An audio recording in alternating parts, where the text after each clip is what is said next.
Hey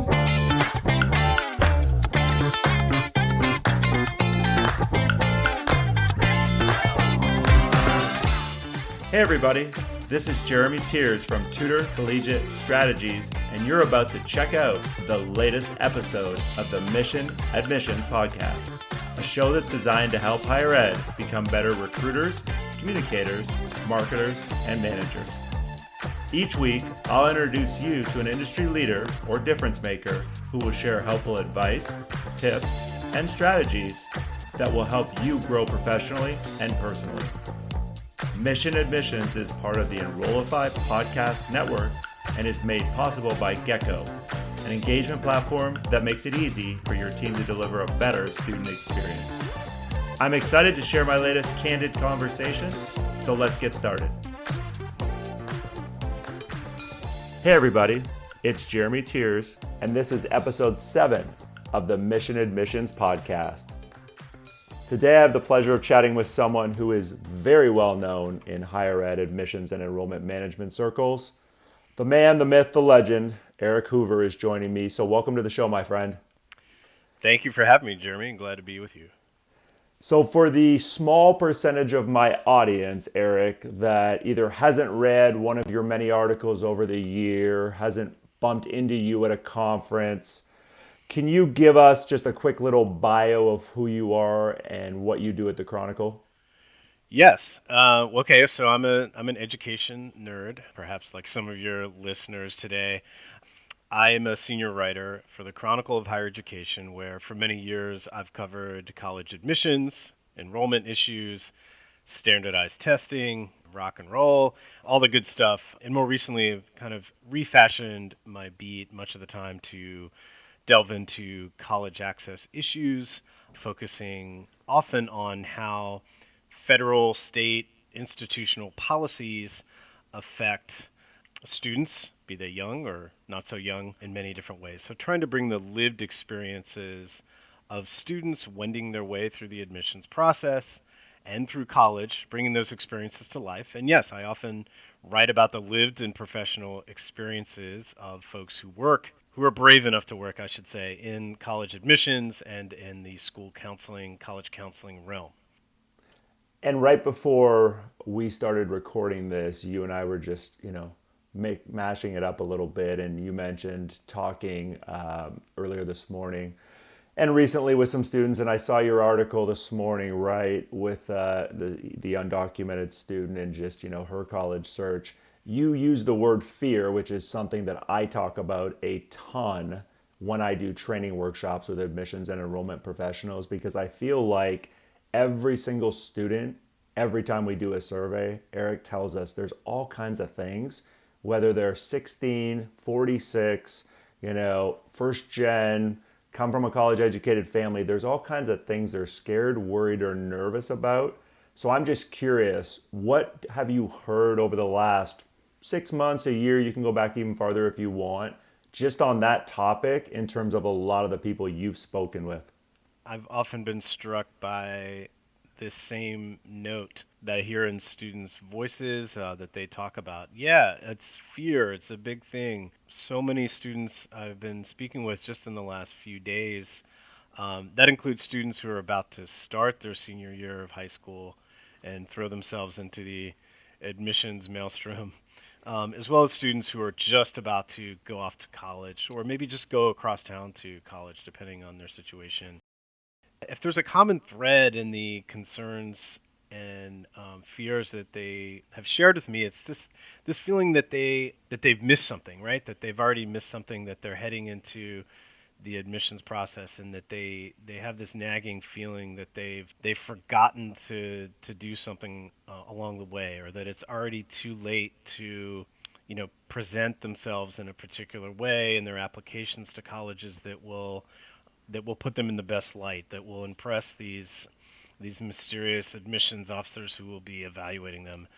And the one thing that strikes me there, Jeremy, is I talk to many students who tell me they don't have a strong relationship with their school counselor or college advisor, or they do, but they just don't feel that they have enough time with that person. I hear that concern amongst those students often, but I also tend to hear it among students who who I happen to know have devoted school or college counselors who have great ones, who are at schools that are well resourced. This feeling of having missed this chance at age 16 or 17 or 18 to have done something really impressive and meaningful, and what is that going to mean for them when their applications are under scrutiny. I mean, that just sounds like a horrible feeling, right? And you can't go back in time and take that extra AP class. How do folks talk to students about that? And of course, I also talk to students who have anxieties and fears that I would argue go deeper than concerns about, is my application going to be in good enough shape.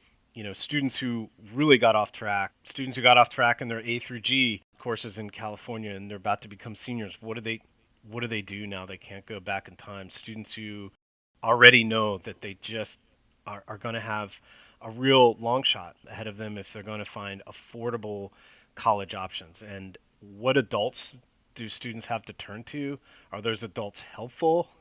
Are they telling them what they just want to hear? Are they helping them wade through this thicket? I've been impressed by how many students are in many ways handling this mostly on their own, and how that can be a lonely feeling. And you mentioned my story today. It has what is for now a happy ending. This is a story of a young woman who is an incredibly talented student. She's an undocumented student.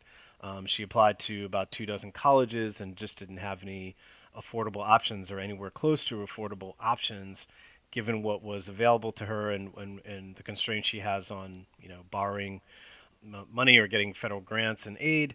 And then she happens to sit next to a stranger at a luncheon who knows the right person to call at a college, and that person makes it rain, right? Throws down a nearly complete full ride scholarship for her, and lo and behold, she's going to go from the DC area all the way to Texas to go to college, and that's a happy ending. But I think it's also a reminder that so many other students who are fearful and anxious about not having options aren't going to end up with options or viable, affordable options, because they're not going to sit next to the random person at a luncheon who takes an interest in them and finds a way, at the 11th hour to get them to college. So that's a long answer, but yeah, there's just like a cloud of fear. Whatever that cloud looks like. For some students, it's darker than others, to say the least. But looming over people as they enter the threshold of transitioning from high school to college, and gosh, like it's a constant. It seems not to be getting better, right? It seems to be getting worse. I've been doing what I do for 8 years, and every single year, Eric, we ask about fear, and it's been constants. Like you said, fear of making the wrong decision comes up all the time. Fear of, to your point, cost and being able to afford it, right? Fear of feeling comfortable and fitting in, aka making new friends, a new peer group.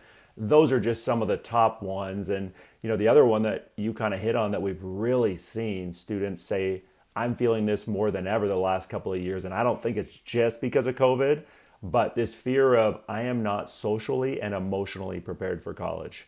I don't care if I'm an A Yeah. student or a C student. Yeah, I'm definitely hearing that too. I mean, I hear that concern from the adults, who are handing students off to college. Generally, that means people I talk to often are school counselors, college access advisors. But recently, I've heard it from students themselves. I had a wonderful conversation recently with a very insightful student at the University of Montana. But she has been rejiggering and encouraging the university to tweak and adjust the very robust kind of orientation experience. I mean, it sounds like a blast the way Montana has or evolved its orientation experience over the years to make it more social, more fun, more immersive. Let's have a bunch of group activities. And she was telling me just a few weeks ago, hey, I like these changes that we started making in the before times, right before the pandemic. But she's this past spring heard from high school seniors who were there, who were excited to enroll at the University of Montana, but all these fun activities that the university was laying before them and inviting them to participate in, not for all students, but for some students, it was just way too much. Like, it was way too much socializing. Not to say that they were antisocial, but they felt at a certain point, they told her in so many words, she shared with me, you know, I've been in Zoom land. I've been cut off from from school activities, from school rituals. I might kind of crave connection, but I can't like just drink from the fire hose of connection. And so for some students were like, "Hey, can I raise my hand and like opt out of this group activity?" I don't think I've met a single higher ed professional that loved everything about their technology stack. Here's the honest truth. No CRM or SIS will be able to meet all of the needs of all of your team. And that's why I'm a huge fan of Gecko, a student engagement platform that offers customizable modules designed to complement your institution's CRM and SIS. Gecko offers plug-and-play modules that enable your team to deliver memorable student experiences at scale. Their chatbot and texting tools will empower your admissions team to engage with the highest quality prospects by serving as a front line of defense for prospects that have basic questions about the college admissions process. Gecko's event module makes it easy to create awesome online and in-person event experiences one time and then duplicate them throughout the year with just a couple of clicks. Their call center is also an industry leader. No more splitting call lists into a dozen Excel files, scrolling through data to find who you need to call next, or having to manually record who picked up and who didn't. Oh, and did I mention that everything integrates seamlessly into your CRM and SIS? Because it does. So if you're a Slate school, for example, you'll see all of that sweet interaction data in your student's timeline. If you want to level up how you engage with prospective students, but you don't want to disrupt your processes, rip out all your tech, or start a new CRM procurement process, you need to check Gecko out. You can learn more about their offerings at geckoengage.com/Enrollify. And be sure to tell them that Jeremy and the Enrollify team sent you their way. I wish more schools, and I've talked about this on other episodes with other guests, Eric, would do a better job of empowering their students through everything from better surveying to focus groups. If we're going to make changes institutionally in everything from orientation to the messaging we send prospective students, why would we not want to incorporate more of exactly what we're hearing, right, from our current students who are living what prospective students in that example would? And I don't see it because, of course, schools are like, well, we have to tell them this, this, and this.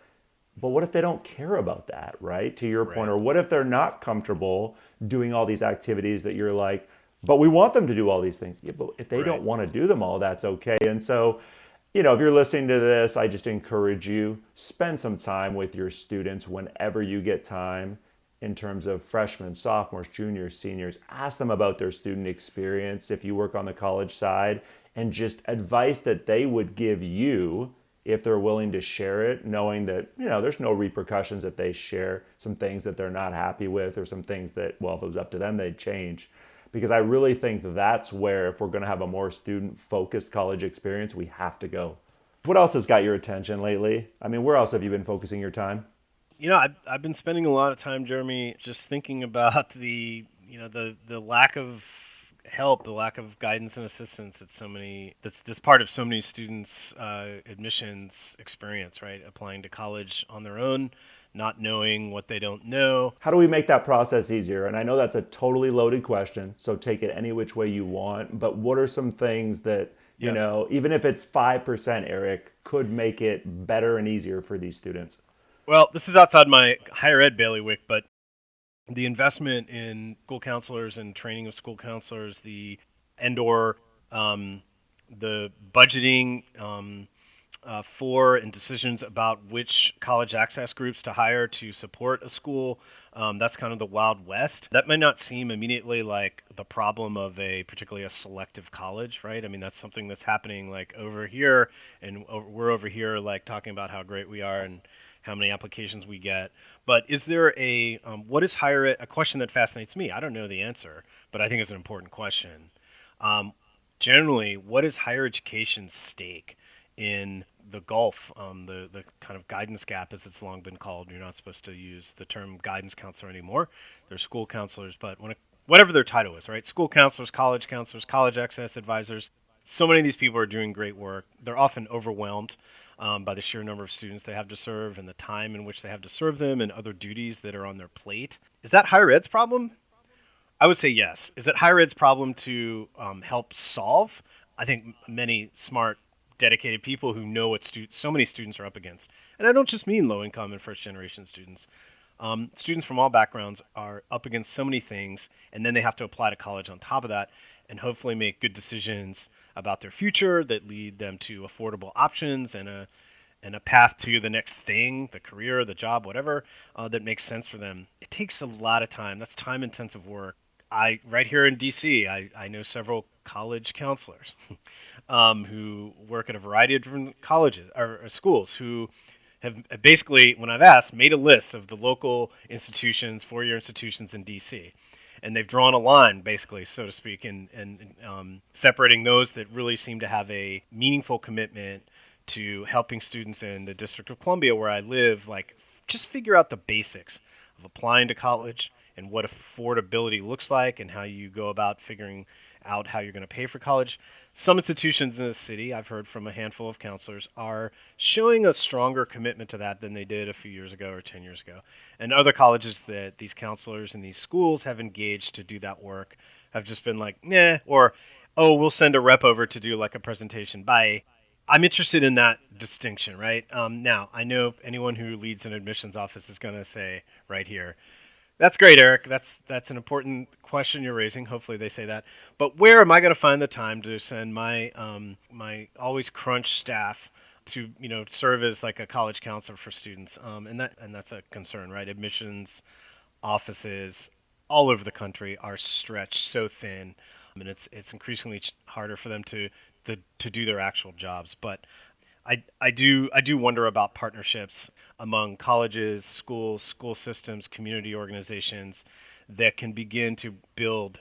It's happening in some communities and not so much in others. Can build a guiding, mentoring, college advising network, even if it's not perfect, even if it's maybe more informal than it ideally should be. But what is a college leader's role in that, right?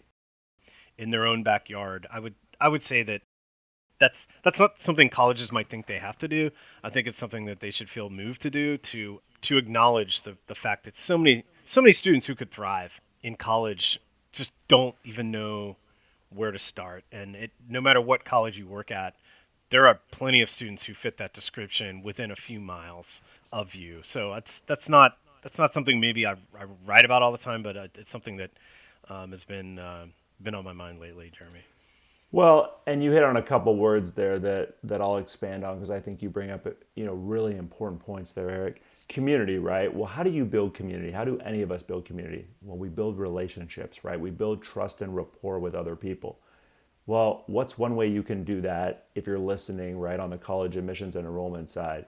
You can build trust and rapport by being genuine, by humanizing this whole process and trying to figure out what, even if it's a super small thing, can I do to help one or more students that I work with, one or more high school guidance counselors, right, that are in my territory, one or more CBOs, whatever it might be.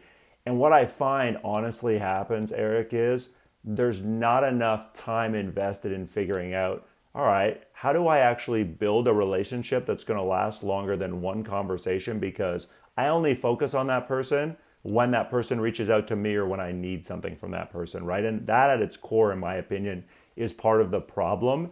There has to be an understanding that like real relationships where you help other people, that takes time. The so-called divide between high schools and colleges. Like, why don't colleges have someone whose position it is? I don't mean like an admission staffer who's being asked to do two jobs at once, but like someone who works for a college and university who has a major piece of his or her responsibilities is to engage with the community, right? Maybe not just about how to build a support network or some scaffolding of assistance that would serve college access goals within the community, no matter where those students end up going. But wouldn't that be like a cool thing to have, like a real intentional set of expectations for someone who's employed by a college?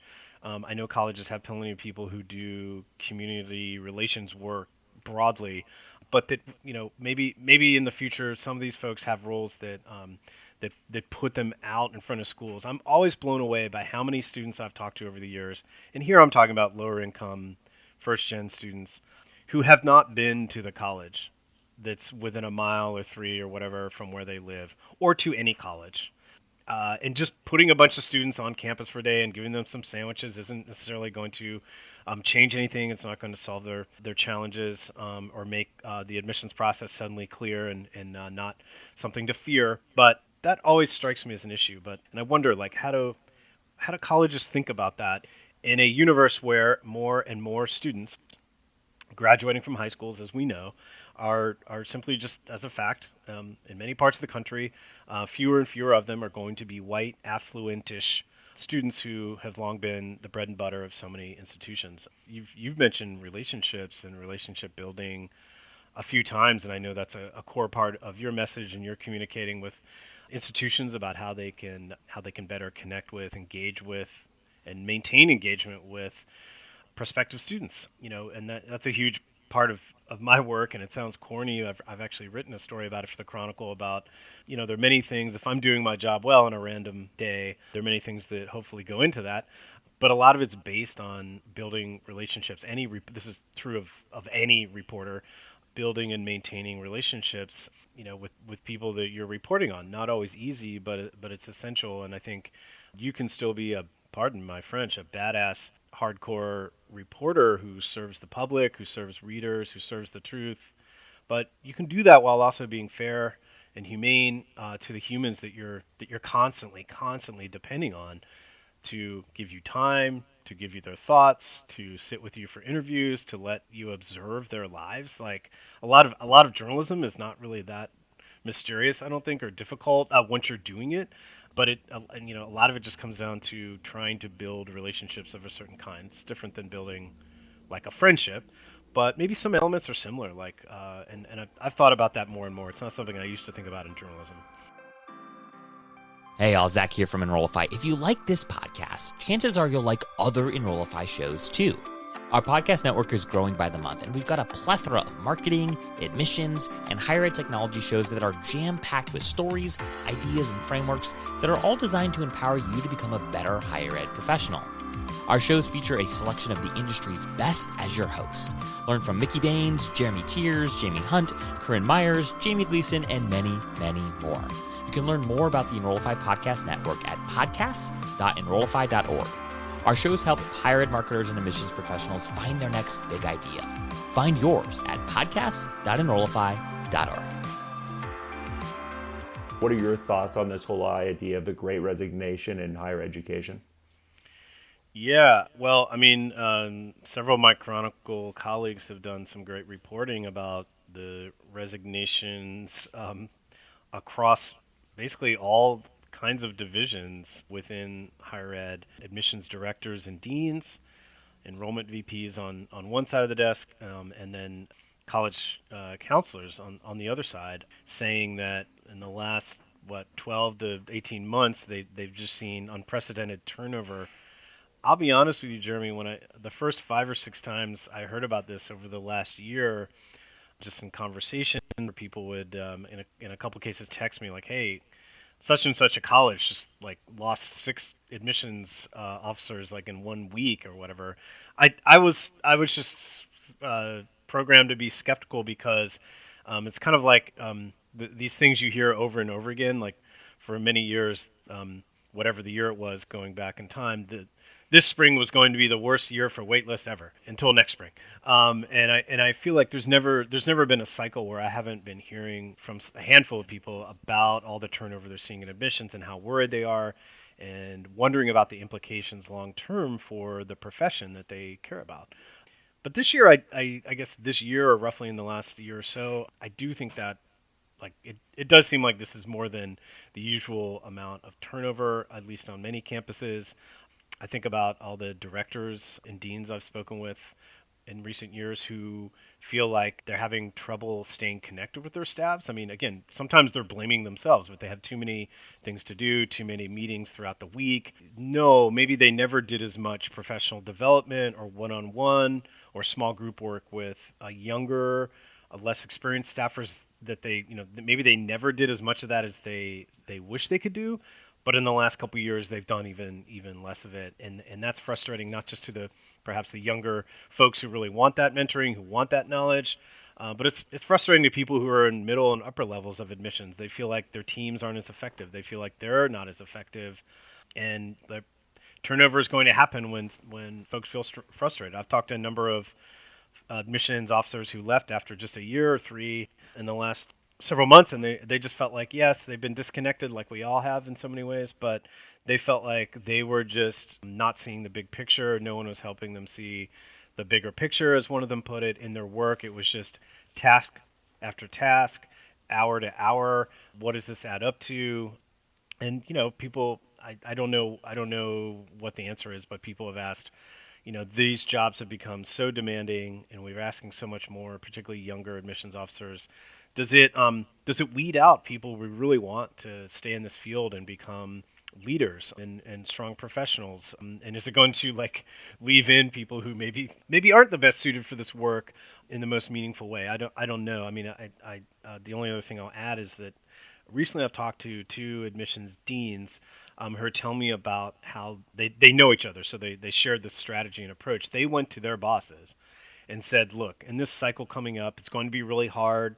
There's so many things that have changed about the admissions process, but we need to carve out time. I need to have cover to carve out some time. Maybe it's not every week, maybe it's every other week, where we get together, at least with part of the staff, and nobody has their phone on. We're not going to be on Slack, and we have to have intentional kind of 75 minutes even, where we're going to talk. One of them told me we're going to talk about having difficult conversations with, say, first-gen students, families of color.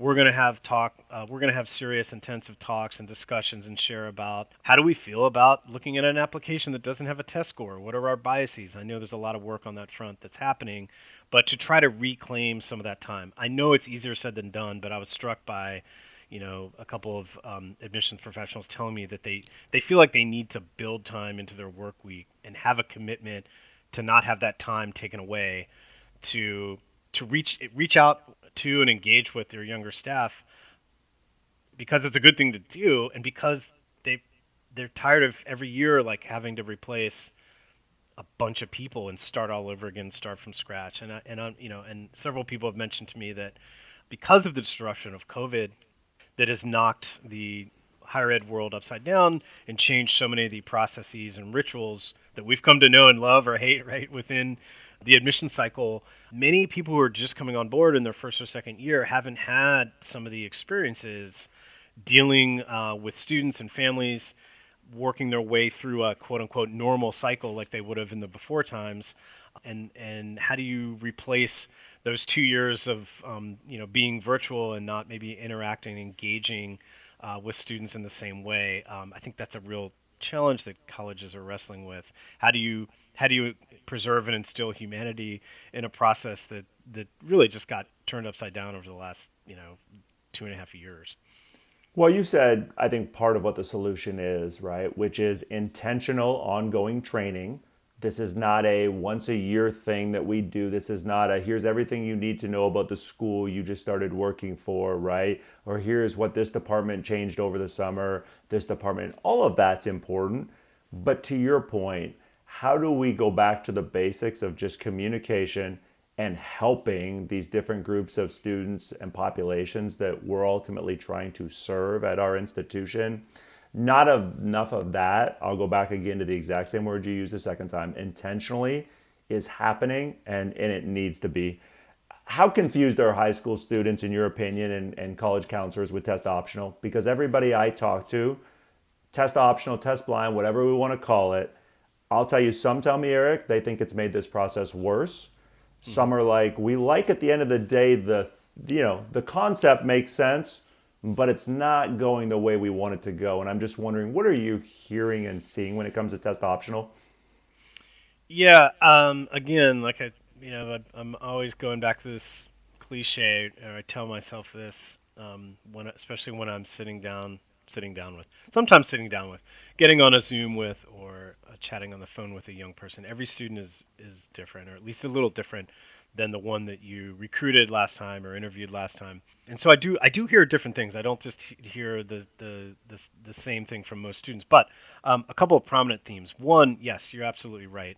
There's fear, And in this process, and you give students another choice to make, an option, right? Test optional. It puts on a student's plate another option that they get to make, right? And that seems, on one level, right, that seems empowering. Many of the adults who have championed test optional policies over the last several decades have talked about so many words the empowering nature of giving students a choice about whether to send their test scores. For some students, Jeremy, I've talked to, it is more or less that. It is something that feels good. They have a choice about it. And it's not just students who maybe don't feel good about their test scores or who worry their test scores are too low for whom it feels empowering to be like, all right, I'm not going to do that. I'm not going to sweat taking this test 2 or 4 times. I think that can be empowering. That can feel good. That can turn down the fear dial a little bit. But it's definitely true. Whether we're talking about high achieving students from affluent backgrounds or any other kind of applicant, just asking them to make this other decision when they have to make so many other decisions, not just within the admissions process, but as high school students and teenagers making all these decisions. We know that not for all students, but for many students, a set of choices to have to sort through, a bunch of decisions to have to make, not comfortable, right? Frightening, anxiety producing. And here's another one. And so I do sometimes think there's a disconnect between the way some adults talk about what test optional means for students and how students generally are interpreting that extra option that so many highly selective colleges just made real, just made possible during the pandemic. And yes, I mean, this has been written about. We all know students who say this.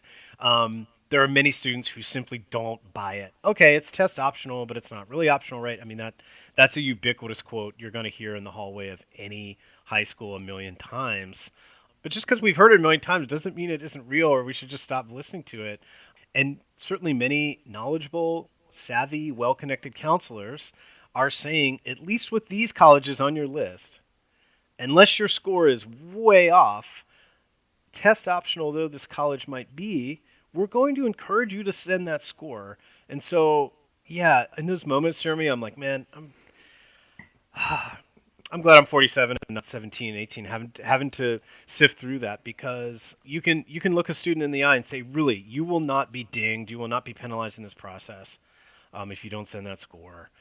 But that doesn't change what's in a student's heart. It doesn't change what their parents grew up thinking and knowing about tests, growing up in a world where tests were generally required by, the most selective colleges that everyone gets all like feverish and upset about. So the policies can change, but the reality as it plays out for students, some of it's emotional, some of it's very rational. Like, I should probably still send this thing. The shadow of tests I think is grown shorter, right? But it's still there, and I think it'll still be there for. My heart does go out to many admissions officers trying to, let's say they want to be as truthful as they can, and they're empowered by their bosses to do that. Not all of them are. We know they want to give students a straight answer, but it doesn't sound to many teenage ears like a straight answer, right? Because it's like, you're telling me that a test score is fine to send, maybe it could help me, but I don't have to send it, and it won't hurt me if I don't send it. You can be doing a great job communicating. What does that mean? Yeah, what does that mean for me? Like that, how's that gonna like feel in my gut? Especially if my best friend took the SAT or ACT 3 times, and the parents, his or her parents are giving them tutoring. And like you said, I mean, this is something that Adam Ingersoll at Compass and many other people have noted well before it was something more people were talking about. Like, okay, you take testing as a given, as a requirement away from most selective colleges, at least for now. Okay, you don't have to do it, but do so many students then think, all right, well, this is something that's like an extra.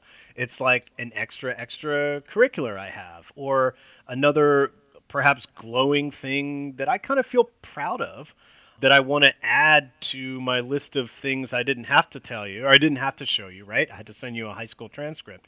But look, I also played piano for 7 years. And look, I took all these additional tests that maybe I didn't have to have, but I went out and took them. Wouldn't you want to feel that you had done all that you could? And I think that's, again, where counseling, not that counseling's easy, but that's where a counselor role comes in. Students ultimately have to make these decisions for themselves, but students who have counselors who have a few extra minutes to engage them in a discussion of the issues we're talking about here and help them arrive at an answer that they feel, if not great about, okay about, they've made this decision for themselves. Maybe they're in a little bit better headspace, but so many students are making these decisions and determinations more or less on their own, if not completely so. Mom and dad, parent, guardian, grandparents, brother, like not able to help them in this case, and it's stressful to feel like you're making a decision on your own, right? That's hard. How do you feel you've been able to get so many people, especially young people, right, to open up to you over the years and just be willing to share all the things they share? A couple things, Jeremy. I mean, often it doesn't work out, and you don't read. I don't publish those stories about times when that doesn't work out. And so, I mean, there's plenty. There are many journalists who are much better at doing this than I am. But I feel like I've tried to get better at what it means to be a good interviewer, particularly when talking with people who are vulnerable. And I would say any 17 or 18-year-old is vulnerable by virtue of the fact that they're young. They're just not far down the path of life, right? Like us old guys on this podcast today. But you're extra vulnerable if you are an undocumented student, or if you come from a low income home, or if you maybe don't know one or both of your parents or have a difficult relationship with them. Then you're vulnerable in so many ways. I've tried to just strip away complexity to tell young people why I'm interested in talking with them, why I want to tell their story. I tell students all the time that though I might be talking to many adults and experts in the process that governs, this aspect of this one period of their lives, that I believe that students, no matter who they are the most important people we could be talking about in any context within higher ed, and that they're the most important people that matter the most, yes, who matter the most when writing about higher education. What their needs are, what they're getting or not getting is the most important thing to me. The last thing I'll say is journalists generally like to talk, but I try to come with a list of fewer questions like in my head and just listen to a student and to be okay with like being quiet for a minute. So many teenagers have all these adults like talking at them all the time, at home, at school, on the practice field, whatever. I want to be okay with like asking a question and letting it sit there and not seeming like I'm in a hurry to move on to the next question. I try not to be in a hurry, and if I don't get to all the questions in that phone call, it's okay. Yeah. Humanize, empathize, personalize. I feel like everything you just said there the last 5 minutes, those are words I use when I do trainings. We need more of that as an industry, I would argue, in higher education, all across many positions, especially with prospective students. Again, non-traditional, traditional, regardless of their background. My wife loves it when at dinner parties I say things like, if you're talking politically, then many colleges aren't conservative, but in other respects, higher ed institutions are, generally speaking, like some of the most like conservative kinds of institutions you could ever find. I've asked many admissions leaders this same question over the years, Jeremy. There is a comfort in sameness.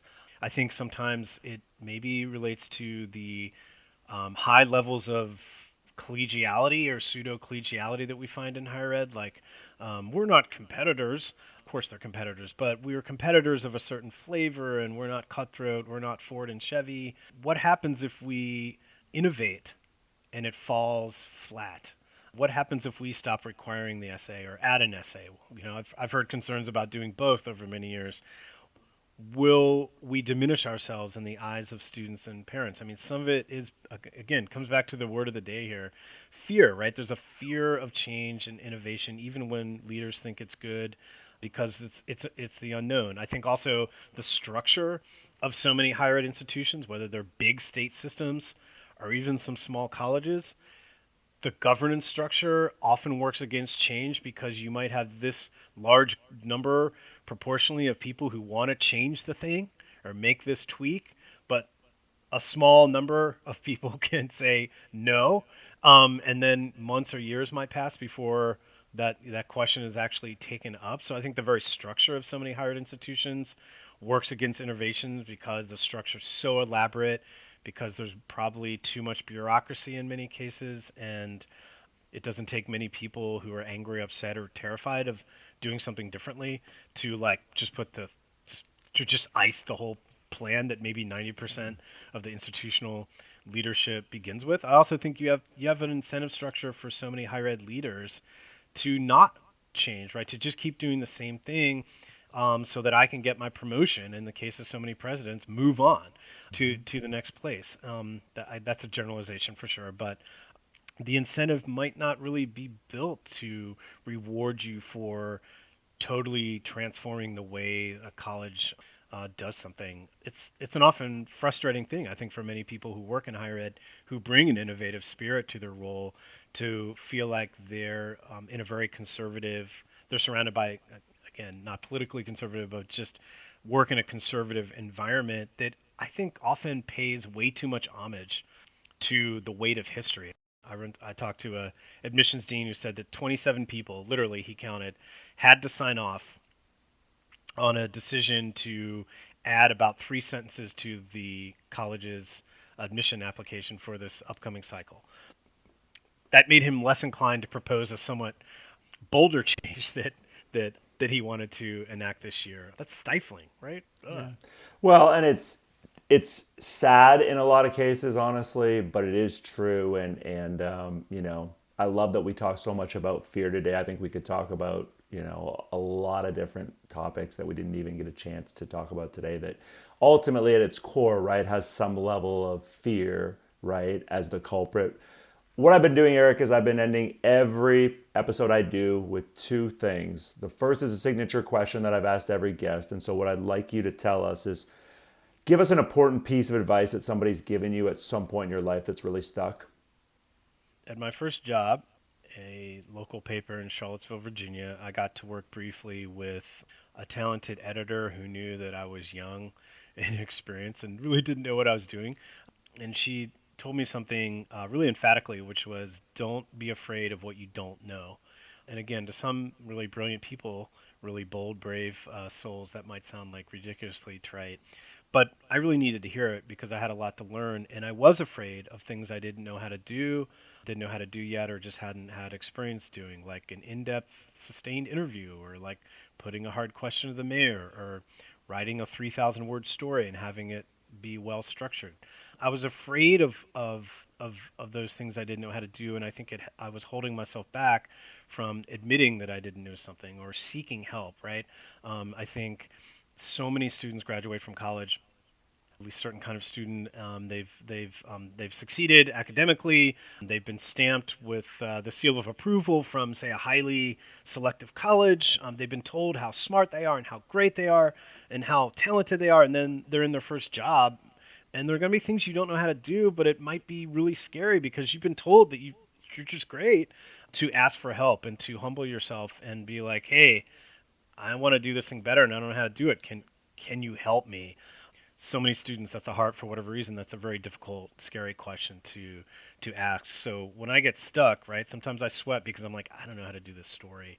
If you're not afraid of what you don't know, you're probably more likely to raise your hand and ask a question. That's helped me a lot because I've realized that as a journalist, it's better to embarrass yourself asking a bunch of stupid questions to an expert, even if in the moment you might think that they think you're like a knucklehead. But man, that feels better, as awkward as that is, telling someone what I don't know, or what I want to know better. That feels better than getting it wrong and publishing a story and then having to face them or email with them and be like, "Oh, I got it wrong. I didn't know what I was doing." That's really helped me. Yeah, I appreciate you sharing that with us, and I definitely think that's absolutely great advice. The last thing we're going to do is what I call fun rapid fire. So I'm just going to give you a bunch of different things, and I just want some real quick answers Got it. from you. Okay. Your favorite Beatles song? I've just seen a face. The most underrated food out there? Cheese fries. The best craft beer you've had recently? Oh, I just had a beer in Michigan whose name, it was a black ale. I don't remember the brand, but let me just go with beer style that is underrated. A black ale, which is rich and roasty, but generally low ABV, so you could drink it on a hot summer day and maybe have a couple more.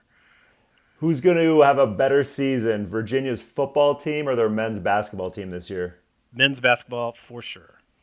And the last one, which one of your cats is more popular, Otis or Clyde?